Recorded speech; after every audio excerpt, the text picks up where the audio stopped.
E aí galera que assiste o canal, tudo de bom com vocês? Bom, hoje nós iremos estudar sobre fé, arrependimento e confissão. Então, pegue a sua Bíblia e vem comigo.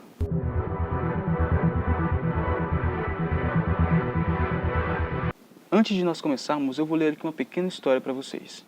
Certo dia, um sacerdote cristão visitou um hospital psiquiátrico na Inglaterra.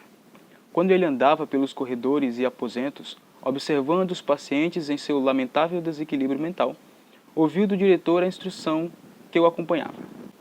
Se metade das pessoas pudesse crer no perdão, poderia ser mandado de volta para casa.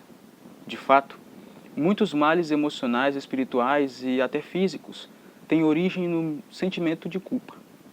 O pecado tem ação devastadora na vida de qualquer pessoa. O que podemos fazer com ele? Como nos livramos de sua terrível consequência? A Bíblia aponta a saída. Então vamos descobrir agora. Prepare-se. E a nossa primeira pergunta é a seguinte: o que é fé? E qual é a sua importância na vida cristã? Lá em Hebreus 11, 1 e 6 diz assim: Ora, a fé é a certeza das coisas que esperam, a convicção de fatos que não se veem. De fato, sem fé é impossível agradar a Deus, porquanto é necessário que aquele que se aproxima de Deus creia que ele existe e que torna galardoador dos que o buscam. E em Romanos 5, verso 1 diz assim: Justificados, pois, mediante a fé, temos paz em Deus por meio de nosso Senhor Jesus Cristo. Tiago 2, 26 diz assim: Porque assim como o corpo sem espírito é morto, assim também a fé sem obras é morta. fé é a certeza. Ela agrada a Deus e produz paz. A fé sem obras é morta. Nossa segunda pergunta é a seguinte: qual é o objetivo da fé? Em 1 João 5, 4 diz assim: Porque todo que é nascido de Deus vence o mundo, e esta é a vitória que vence o mundo, a nossa fé. E em 1 Pedro 1, 9 diz assim: Obtendo o fim da vossa fé, a salvação da vossa alma. a fé nos ajuda a vencer o mundo. O fim da fé é a salvação. Lembro-me muito do que Paulo disse: completei a carreira, guardei a fé. O que isso quer dizer? Que ele fez o que era certo durante em vida. Ele trabalhou para a obra de Deus em vida e quando chegou o momento, ele foi descansar com seus antepassados. Como posso desenvolver minha fé? Bom, lá em Romanos 10, 17 diz assim: E assim, a fé vem pela pregação, e a pregação pela palavra de Cristo. a fé pode ser desenvolvida quando você ouve a palavra de Deus. Porque, de fato, nós só temos fé quando nós conhecemos a Deus. E nós vamos entender que por meio da fé é que podemos ver um plano que está oculto para a nossa visão. Que nós não podemos ver, mas temos que crer que isso existe e que isso vai acontecer. A nossa quarta pergunta é a seguinte: o que Jesus veio fazer na Terra? Bom, em Lucas capítulo 5, verso 32, diz assim: Não vim chamar justos, e sim pecadores ao arrependimento. então, de fato, os salvos não precisam da salvação porque já são salvos. Não precisam se arrepender porque já são, digamos assim, arrependidos, porque são salvos, são santos. Então ele veio buscar justamente aqueles que são os pecadores. Trazê-los, os pecadores, ao arrependimento, para que reconheçam que sim, ainda existe esperança para aquele que erra incontáveis vezes. Se você se sente impossível de receber perdão, se você se sente muito sujo, imundo, não tenha medo. Sempre chegue em casa, você sozinho, chegue em casa, se ajoelha no seu quarto, entendeu? E confessa com Deus, conversa com Deus: Senhor, me perdoe, eu errei, eu fiz isso, eu fiz aquilo, perdoe-me, sou pecador. Não sei se amanhã ou depois eu vou cometer a mesma coisa, mas me perdoe pelo que eu fiz hoje, pelo que eu fiz ontem, porque não me pedi perdão ainda, e eu tenho vergonha de ir na igreja, eu tenho vergonha de sentar lá no banco e ouvir a pessoa pregar, palavras que para mim podem ser muito duras. Mas se você não tem coragem de ir na igreja, você não precisa ir na igreja. Basta que você entre no seu quarto e, fechada a porta do seu quarto, você vai orar em secreto. E Deus, que te vê em secreto, te recompensará. Ele vai perdoar os seus pecados. Não pense que para você não tem saída. Ainda existe saída. Basta que você busque a Deus.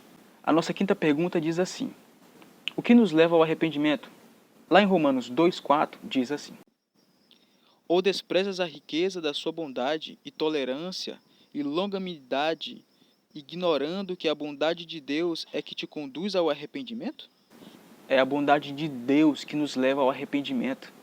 Através da misericórdia de Deus, ainda temos a oportunidade e a chance de nos convertermos, de deixarmos o nosso mau caminho e começar a trilhar uma nova jornada, um caminho que pregue a paz, a justiça. A nossa sexta pergunta diz assim: o que fazer o pecador arrependido? Depois, beleza, eu pedi perdão, fui perdoado, mas e agora o que eu faço? O que eu faço? Eu vou fazer o quê? Eu vou vender balinha? Não é isso. A gente vai entender agora. Lá em Salmos 38:18 diz assim: Confesso a minha iniquidade e suporto tristeza por causa do meu pecado. ele confessa os pecados a Jesus. Os Salmos 32 e 51 falam sobre o arrependimento. Se confessarmos os nossos pecados, Jesus é fiel e justo para nos perdoar e purificar, em 1 João 1,9. Paulo afirma que Jesus é o único mediador entre nós e Deus, 1 Timóteo 2,5. Os versos deixam bem claro: quando você pede perdão, você confessa o seu erro a Jesus Cristo. Confessando o seu erro, você se torna uma nova criatura, um ser que foi perdoado, que Deus tirou de você toda a transgressão, todo o mal que você cometeu, Deus pega de você e lança muito distante. A gente vai entender aonde é que Deus coloca isso, onde é que Deus joga isso. Isso representa que Deus é como se Deus esquecesse. Entendeu? Deus esqueceu o seu pecado. Ele vai olhar para você e vai ver você uma nova criatura. Ele não vai olhar para você e vai ver o seu pecado. Que nem os seres humanos fazem isso. Porque, tipo assim, o pecado, ele é como uma mancha. Ele é o que suja, que mancha, tá certo? Para Deus, ele consegue te limpar com o mais puro alvejante de todos. Entendeu? Que não te machuca, nem te danifica, mas ele te limpa.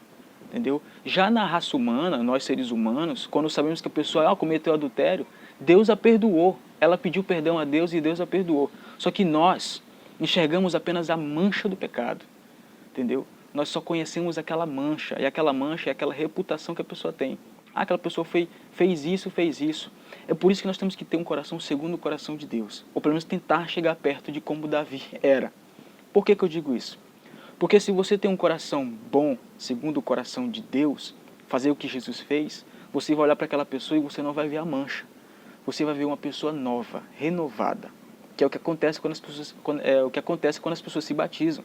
Quando a pessoa se batiza, ela se torna uma nova criatura. Foi lavada pelo sangue do Cordeiro. A gente vai entender isso mais lá para frente. A gente vai entender isso daí. E outra coisa, a Bíblia deixa bem clara que não existe outro mediador a não ser Jesus Cristo. Não sou eu que estou inventando, está na Bíblia. A palavra de Deus deixa isso clara como cristal. Não existe outro ser que possa interceder por mim e por você que não seja Jesus Cristo. Só Jesus Cristo pode interceder por mim e por você, segundo o que está na palavra de Deus, na Bíblia, tá certo? Então, se você que é católico e está assistindo esse vídeo, por favor, irmão, não se escandalize, não se zangue comigo, nem dê um dislike, nem nada do tipo. Eu não estou aqui para difamar a religião de ninguém. Estou aqui para pregar o que eu acredito mediante a palavra de Deus, o que me foi ensinado mediante a palavra de Deus. E na Bíblia está escrito que o único mediador entre nós e Deus é Jesus Cristo. Não existe outra pessoa, tá certo? Na Bíblia não existe outra pessoa. Por que eu digo na Bíblia? Porque tem diversas religiões que pregam que há vários mediadores. Por exemplo, com todo respeito, por favor, Igreja Católica. Eles acreditam que Maria é uma mediadora também entre nós e Deus. Eles acreditam em diversos santos que também são mediadores entre nós e Deus, tá certo? Entre outras religiões, acreditam em vários outros mediadores que podem interceder por nós, tá bom? Ponto. Esse é o ponto. Mas, segundo a palavra de Deus, a Bíblia, tá certo? A Bíblia, pessoal, a Bíblia. Coloca aí na cabeça, é a Bíblia, não sou eu que estou inventando. Está na Bíblia, tá bom? O único mediador, lá em 1 Timóteo 2,5, o único mediador é Jesus Cristo. Na Bíblia, tá bom? Na Bíblia. Pegue sua Bíblia. Se você tem dúvida, eu não acredito em você, pegue a sua Bíblia e leia lá 1 Timóteo 2,5. Lá vai deixar bem claro, o único mediador é Jesus Cristo. Mas eu respeito a fé e a crença de todos que assistem esse vídeo, que são de diversas religiões, tá certo? Não estou aqui para difamar a religião de ninguém. Estou aqui para pregar a Bíblia, tá bom? Beleza? Muito bem, vamos continuar. A nossa 7ª pergunta diz assim: o que acontece com aqueles que não confessam seus pecados? Lá em Provérbios 28:13 diz assim: O que encobre as suas transgressões jamais prosperará, mas o que as confessa se deixar alcançará misericórdia. aquele que não confessa o seu erro jamais vai prosperar, mas quem confessa e deixa alcançará misericórdia. Tem pessoas que pensam assim: não preciso pedir perdão. Por que eu vou pedir perdão? Entendeu? Só que se você não pede perdão, você fica mais propício às armadilhas do diabo. Bom, você já cometeu uma delas, que foi pecado. Então você fica com, digamos assim, com os portais mais abertos para Satanás entrar e fazer a festa em você. Entendeu? Sua vida não vai ser muito boa. Por quê? Porque você não pediu perdão, você não se arrependeu. Mas Wenderson, eu vejo pessoas que fazem o mal e são mais bem-sucedidas que aqueles que fazem o bem. Tá certo? Aqueles que fazem o bem sofrem mais que um condenado. Mas você tem que entender que esse mundo, ele é inteiramente pecado. Ou seja, o pecado e o pecado se abraçam. Quando o justo vive num mundo de pecado, ele se torna, digamos, o inimigo do mundo, porque o mundo é o puro pecado em si. Então, se você faz o que é justo aos olhos de Deus, tá certo? O mundo vai enxergar você como um adversário. Então as coisas serão extremamente difíceis para você. Agora, se você não pede perdão a Deus e faz tudo o que você quer fazer, o mundo vai te ver como um amigo e vai te abraçar e até te beijar na bochecha dizendo: bora comer ali um pedacinho de carne, entendeu? Você tem que tomar muito cuidado com isso. Você precisa entender que nós temos que andar na contramão do mundo e não a favor do mundo, pois o mundo caminha para a destruição. E eu quero que você não seja um desses que caminha para o abismo, mas aqueles que caminham para uma cidade eterna, para viver para sempre. Abra bem os seus olhos, viu? A nossa 8ª pergunta diz assim: o que Deus faz quando confessamos nossos pecados? Em 1 João 1:9 diz assim: Se confessarmos os nossos pecados, Ele é fiel e justo para perdoar os pecados e nos purifica de toda injustiça. E Miqueias, capítulo 7, verso 18 e 19 diz assim: Quem, ó Deus, é semelhante a ti, que perdoas a iniquidade e te esquece da transgressão do restante da tua herança? O Senhor não retém a sua ira para sempre, porque tem prazer em misericórdia. Tornará a ter compaixão de nós, pisará aos pés as nossas iniquidades e lançará todos os nossos pecados nas profundezas do mar. Em Isaías 43, verso 25 diz assim: Eu mesmo, sou quem apago as tuas transgressões por amor de mim e todos os seus pecados não me lembro. Ele nos perdoa e purifica, lança os nossos pecados nas profundezas do mar. Isso me lembra de uma canção: nas profundezas do mar. Vocal livre, pessoal. Se quiser saber que música é essa, vocal livre, tá? Coloca aí no YouTube vocal livre, tá bom? Mas vá pesquisar depois que terminar esse estudo, tá bom? Muito bem. Então Deus nos perdoa e nos purifica. Como eu disse antes, Ele nos torna uma nova criatura, tá certo? Ele pega os nossos pecados e joga nas profundezas do mar.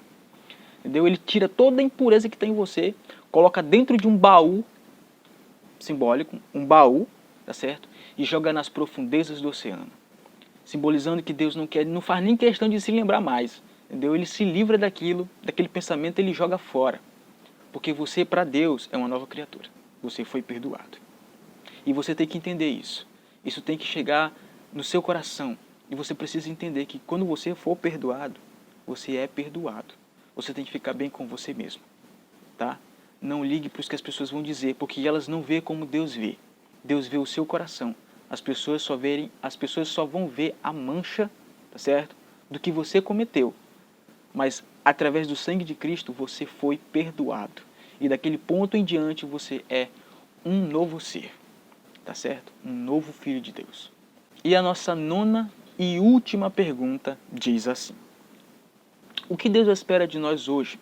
Em Isaías 55, verso 7, diz assim: Deixe o perverso o seu caminho, o iníquo os seus pensamentos, converta-se ao Senhor, que se compadecerá dele, e volte-se para o nosso Deus, porque é rico em perdoar. deixemos o caminho do mal, nos convertamos e nos voltamos para Deus, pois é rico em perdoar. A vontade de Deus é que você abandone todo o erro que você cometeu, todo o mal que você cometeu, e que você se volte para Ele, o receba. Comece dali por diante a praticar a justiça, ajudando as pessoas, pregando a palavra. Eu sei que muitos filhos não falam para os seus pais, principalmente os filhos que não são de igreja, né? Os pais são da igreja, ou então nem os pais são, mas o filho é, né? Aí o filho é, mas o filho chega em casa e ele nunca chega para falar assim: pai, Jesus te ama e eu quero muito ver o Senhor no céu. E inclusive meninas também não falam a mesma coisa. A gente tem nas mãos uma bênção gigantesca. E essa bênção precisa ser passada, precisa ser dita para alguém, precisa ser mostrada. Não seja ganancioso com relação à palavra de Deus. Não guarde só para você. Você precisa multiplicar. Fale para os seus pais, para as suas mães, para os seus irmãos, para os seus vizinhos, para os seus amigos da escola, de qualquer coisa. Pregue a palavra. Diga pelo menos que Jesus ama seus pais. Assim você vai estar pregando a palavra. Enfim, nós chegamos na recapitulação. Então, prepare-se e vamos recapitular a lição juntos. A fé agrada a Deus. Ela é o meio pelo qual somos justificados. A fé é dom de Deus. E o Espírito Santo dá uma medida de fé a cada um. A fé em Cristo nos ajuda a vencer. A fé vem quando ouvimos a palavra de Deus. Jesus veio chamar pecadores ao arrependimento. Quem não confessa os seus pecados jamais prosperará. Mas, quando os confessamos, Deus lança nas profundezas do mar, pois é grandioso em perdoar. Deus perdoa você. Lembre-se, se você se sente mal e não tem coragem ou vontade de ir na igreja, você nem precisa. Claro, com o tempo você vai ter que ir frequentar aqui e acolá e tal, mas no momento você precisa apenas se ajoelhar, conversar com Deus, pedir perdão. Nesse momento, abra o seu coração para Deus. Abra o seu coração para Deus. Deus sabe exatamente o que você vai dizer, mas Ele quer que você reconheça. Ele quer que você diga por vontade própria: Senhor, eu errei. Eu preciso do teu perdão. Deus sabe disso, mas Ele quer sentir a sua transformação, tá? O seu íntimo ali, entendeu? De certa forma, se abrindo por completo, para que o Senhor possa entrar em você e transformar você, de dentro para fora. Agora vem o nosso último, que é o compromisso de fé. Vou te fazer 3 perguntas, tá certo? E se você concordar, você acena com a cabeça, coloca um joinha. Eu não sei se você vai fazer isso, mas acredito que você vá. Você quer experimentar a paz que vem do arrependimento e da confissão? Muito bem. Você crê que Deus pode perdoar todos os seus pecados? Você crê que Deus pode perdoar todos os seus pecados? Muito bem. Você aceita o convite de Jesus para deixar o mal e se voltar para Ele? Se você aceita isso, eu vou orar com você agora. Senhor Deus, amado Pai, fique com esta pessoa, Senhor, que decidiu estar ao teu lado e fazer o que é justo. Abençoe ela, fortaleça ela, Senhor, e que o Senhor possa enriquecer a vida dessa pessoa. Muitas pessoas, Senhor, não pedem perdão porque acham que não precisam. Mas esses que não pedem perdão, eles estão abraçando o mundo e esquecendo que nosso lugar não é aqui. Nossa casa não é aqui neste mundo.